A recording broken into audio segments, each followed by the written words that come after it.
Welcome to today's edition of Mental Health Matters. Today we have David Shaw on the let me start over. Welcome to today's edition of Mental Health Matters. Today we're going to be talking about substance use. This is part 2 with David Shaw. Get you something to drink, get you a snack, and come on back. Welcome back, David. How are you doing? I'm good. Hello. I really appreciate your transparency, just sharing this because I really believe that folks who see this is going to really get some out of this. It's very informative, it's very raw, very real. And I think for me, I love doing shows like that when it's organic. I don't know, for me, I just like it, because you get the rawness, you get the realness. When we left off, you were talking about somebody that you really care about is struggling, and now you're on the other side. I'm assuming that you're a support system to them. Uh, do you want to, is that like a friend, girlfriend, or you just care not to share? Yeah, no, it's a friend, right? I mean, it's not the first friend that I've had basically struggle with this disease. Like I've been around it and like for more than half of my life. And in this last like 2 years, I've actually had like four friends die that I grew up with and like were from my hometown in Davis. Wow. But like more recently, like this one that I'm talking about specifically, it's like someone that like, we got connected like a few months ago, just like, just hang out a lot. And like she was sober like when we met and like just over the last like 2 months I've just basically had to watch her like just suffer, I guess. Mm. Uh and it's just really hard too because like I know that she knows like what to do basically. Like she's had long-term sobriety before.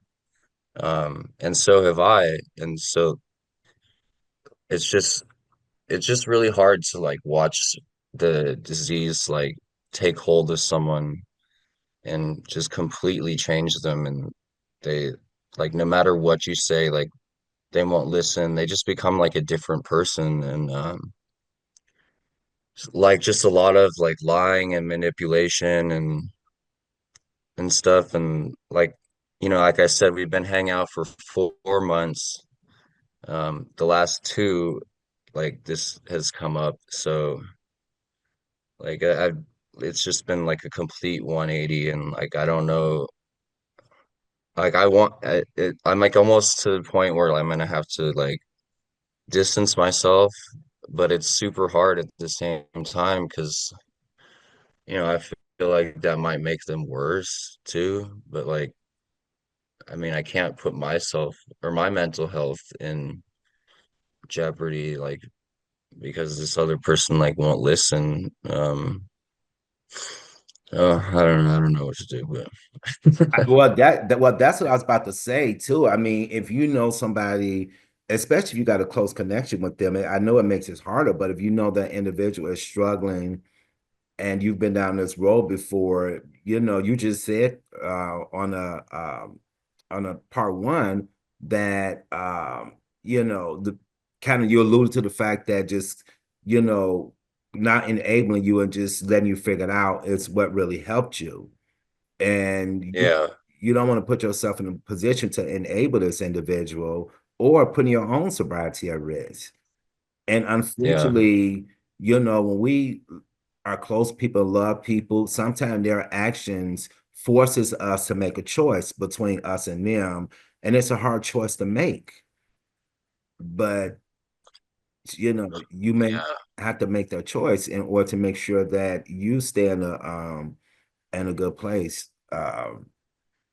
Yeah, and I know your emotions, your feelings is attached to the situation because you've been there. You know how Yeah. it is, but if it was me, I think I would, you know, yeah, I have to think about that one. Um, Yeah. It's hard. I'm just taking it a day at a time, I guess. But like I said, like I think it'll ultimately help them. Like at first it'll hurt and they might get worse for a minute, but yeah, ultimately it will help them in the end, I think. This to not, I mean, enabling people is never the right answer. So, yeah. yeah, yeah. Do you believe sometimes a person can enable an individual and not know that they're enabling the person? Yeah, definitely. I believe that actually like my dad has done that to me before. Okay. Just like he just, like I said, he doesn't understand anything or has very little understanding about like the going-ons of what's happening in my mind or of anybody's like who's in active addiction and I know that like, he's my dad. Like all he wants to do is like help me and make sure that I'm okay. Yeah, Like I'm his only son. Like he just wants to be there no matter what. But like yeah, and so that would be easy for me to take advantage of in the past. And so I have definitely seen that firsthand. yeah. Yeah, and people who are in their substance use or substance addiction are very skilled at being manipulated and or manipulating people. They're very skilled, very, very, very, very Mm. skilled, and they do tug at your emotions. Um, yeah, yeah, 100%. So I've had to like cut somebody off because of that. I've they went to treatment, they got better and things like that, but I had to make the choice like, I can't go back down that road.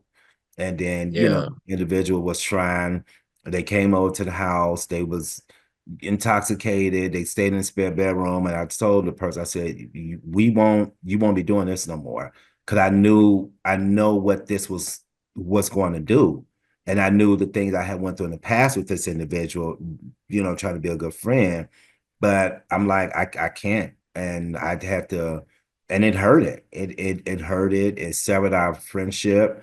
But I just know that I made the right decision. And if I'd have allowed this person to come over here while they were intoxicated, it would have just, yeah, it would have got out of control. So, and I'm glad I made that decision because it wouldn't have did this individual no good. So, yeah. Yeah. Yeah, and like I said before, it's ultimately like it's damaging to your mental health as well. Oh, And like, 100%. 100%. it's not just this, it's just not like you're not just hurting yourself when you're using, you're hurting everybody else around you, like anybody whose lives you touch. Like, Yeah, yeah. 100%. My friend was drinking, I didn't even know about Cavo tea. And like with him, Wait, he was what? Cavo tea, like this tea, if you drink enough of it, you start hallucinating. You ever heard Oh about no. that? Okay, well, I ain't gonna tell you about it. But yeah, Yeah. it's called Cabo Tea. It's a place in Roseville that people go to, and if you drink enough of it, you start hallucinating. And Mhm.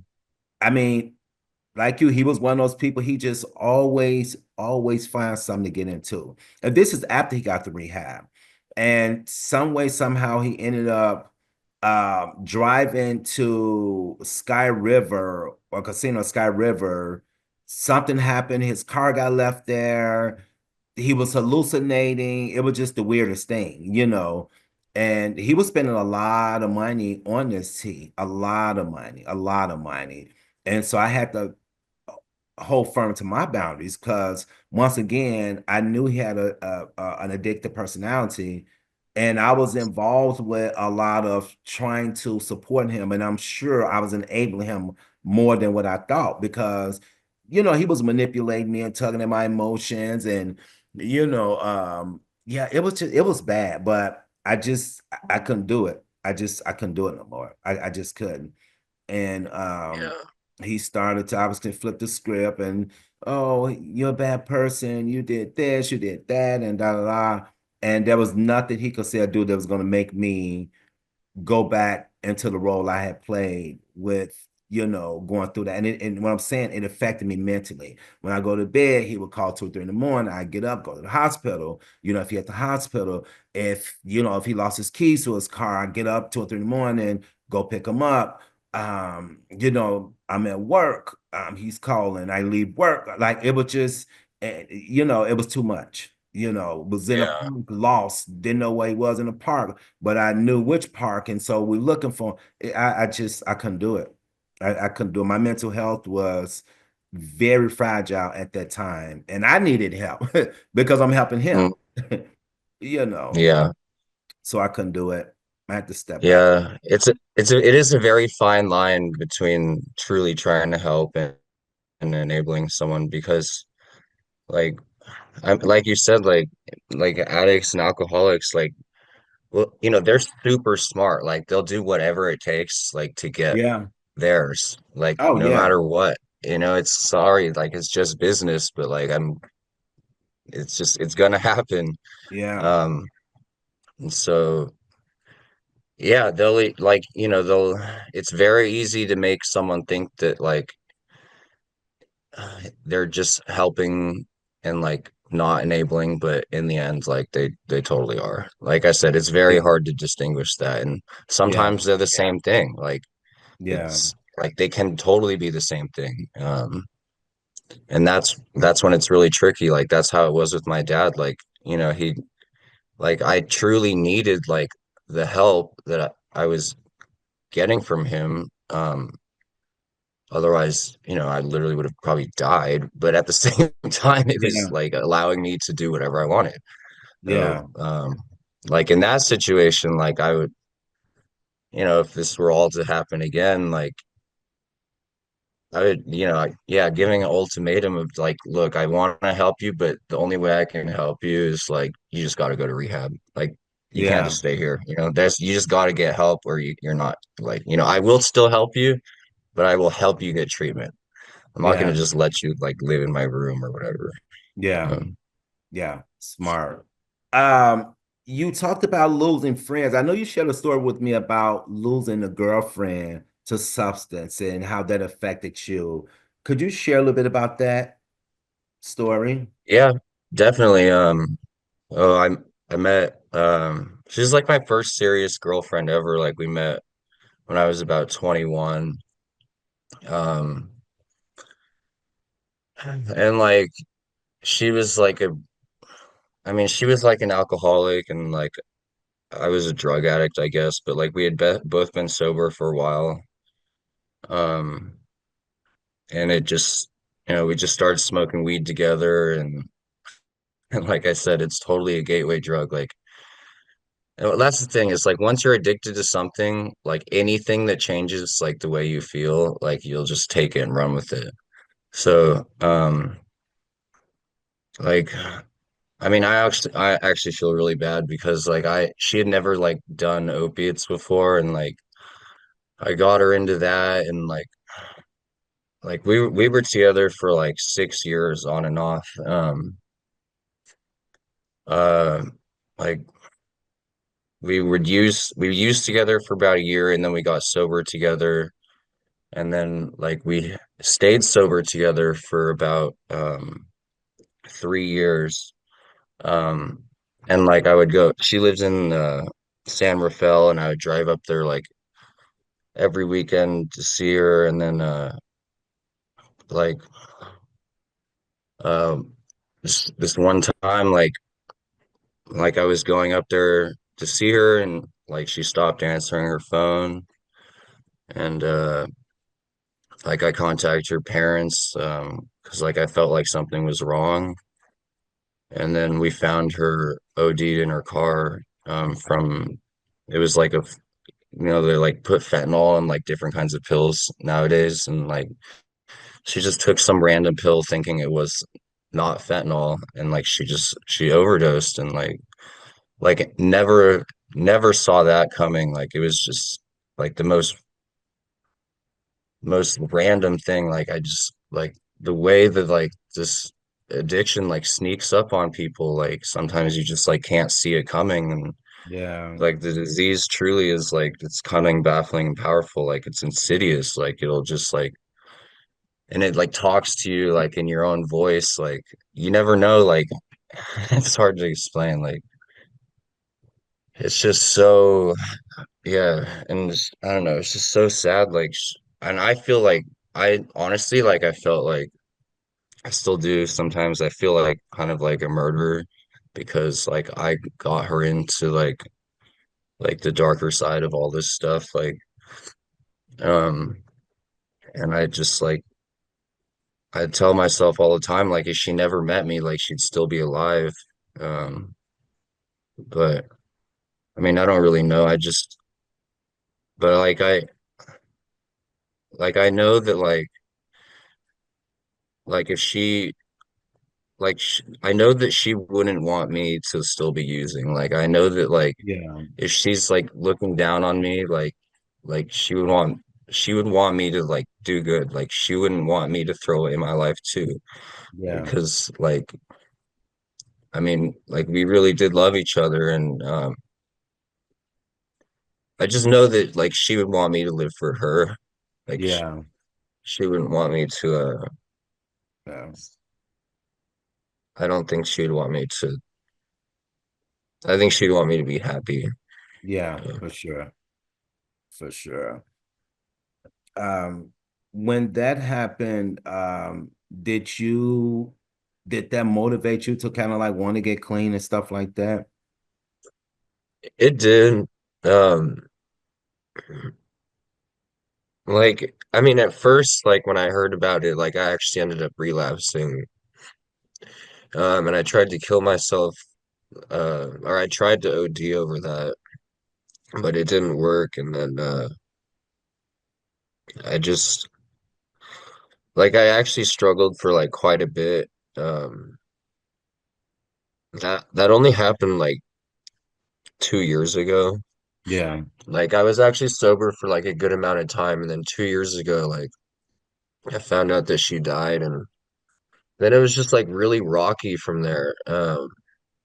Like I would get clean, and then like I'd relapse, and I'd get clean, I'd relapse, and I'd put together like 6 months, and then I'd just throw it away. And like um it definitely like it's yeah, it's still something I think about like almost every day. Yeah. Yeah. Um, so how has you well how have you kind of like learned for that situation as you know, 'cause I'm sure that was like pros and cons or ups and downs from that situation. But moving forward from that situation, how did that empower you to start your journey of, you know, thinking about sobriety or giving you the strength to move towards sobriety? Well, like I said before, like I know that like I'm trying to live for her now Yeah, because like I just like I know that's what she would want. She would want me to be happy. Uh, and like I don't want and like I saw like what that did to like her family and like yeah, to me. And like I wouldn't want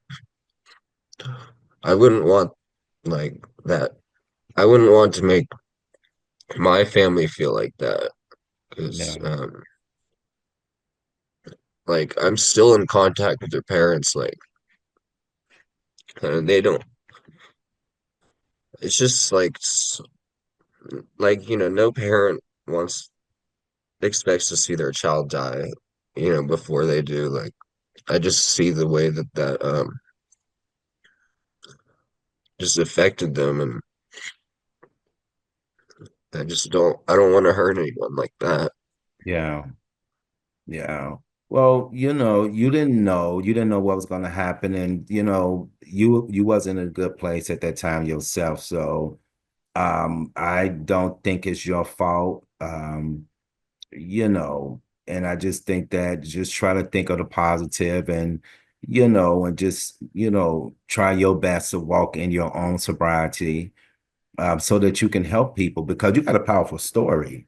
You got a very powerful story, man, that's gonna help a lot of people along the way, a lot of people along the way. And people need to hear about what's going on out there in this world. Because that's a whole nother world that a lot of people don't know about, and it affects the rich, the poor, the black, white, it doesn't matter. It has no color. It has no color boundaries. It has no economic boundaries. It affects everybody, and people need to get educated on this disease, and that's important. I want to switch the gears a little bit.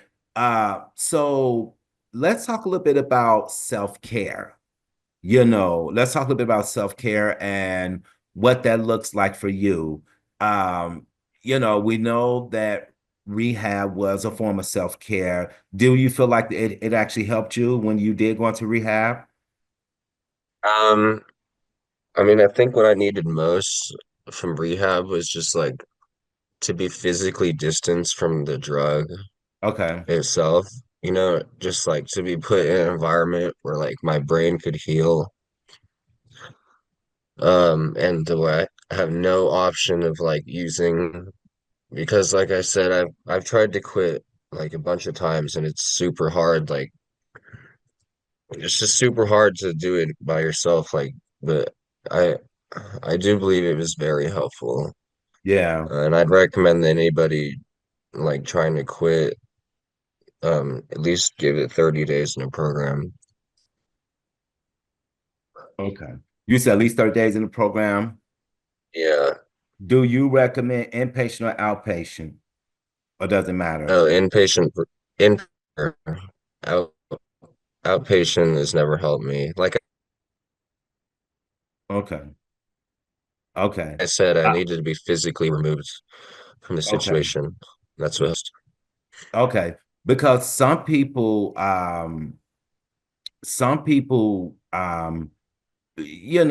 guess it depends. I mean, do you feel like well, let me ask you a question. Do you feel like outpatient can work for someone that um is not as deep into it, or would you just recommend strictly inpatient? Like, no, you're like if they're not as bad, then yeah, sure. But like I was definitely like on the worst end of the spectrum. It doesn't get much worse than what I was doing. Um, and I hear stories like in AA meetings or NA meetings where people say like, "Oh yeah, I went to a meeting and then I never used again." And I'm like, that's crazy because like I'm like a really hardcore drug addict and like there's no way I could quit like that. But like I've heard stories of people that do it like so I guess like they just and it depends on what you're using too. Like for the drugs that I like, there's like a physical a- addiction aspect of it. Like a lot of drugs aren't like that. There's like, with cocaine or marijuana, like you're not gonna like get sick and have a seizure if you stop. Um, Oh wow, yeah. but certain things like you have to be like medically like detoxed or else you like might die. Uh-huh. Yeah, that's true. Interesting, yeah. What else have you done for self-care? We know the rehab. What else? Give me some tips on self-care that helped you. I guess the most important thing I'd say is just to create and to keep a routine.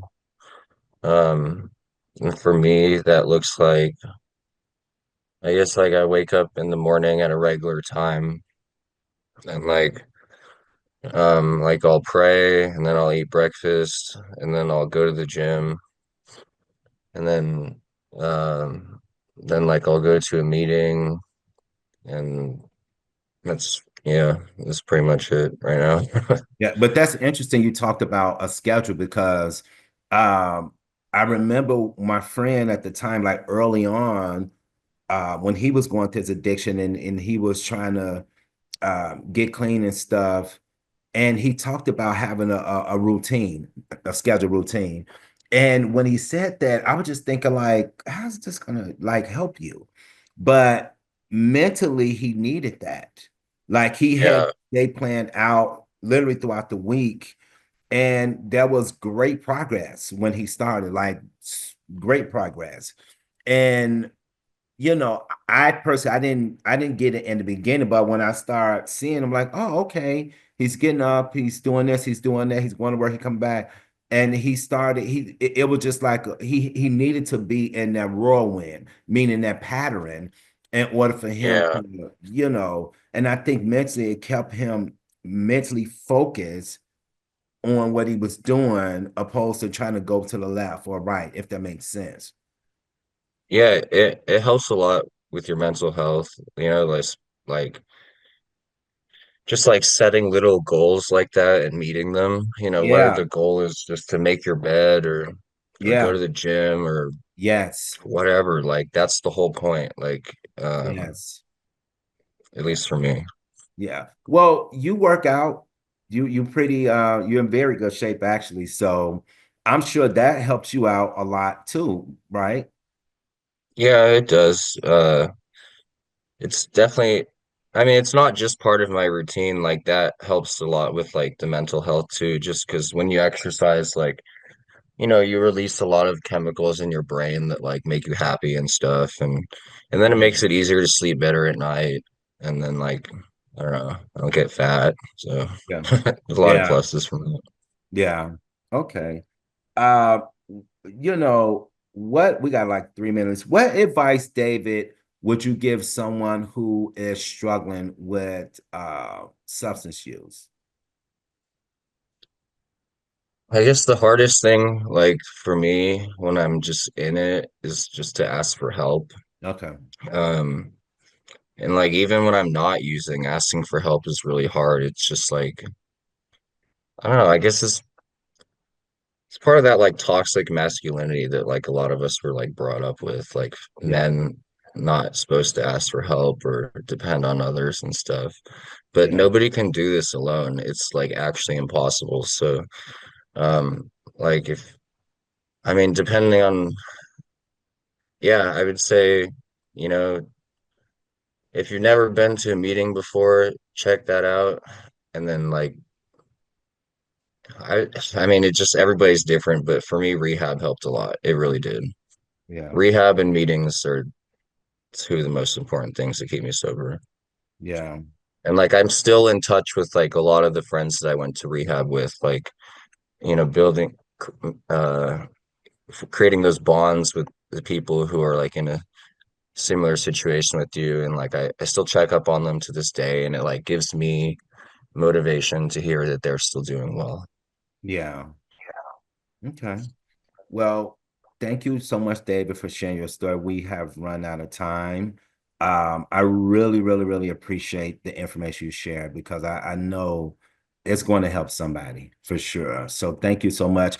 And I'm gonna do better on my end with staying in contact with you too. I know I get busy, and I'm glad that were willing to to come and just share your stories. So, but Yeah, of course. thank you, man. I really do appreciate you. Okay. That's it for this edition of Mental Health Matters. If you would like to be a guest on our show, if you would like a DVD copy of our show, please dial 916 366 4600. Thank you.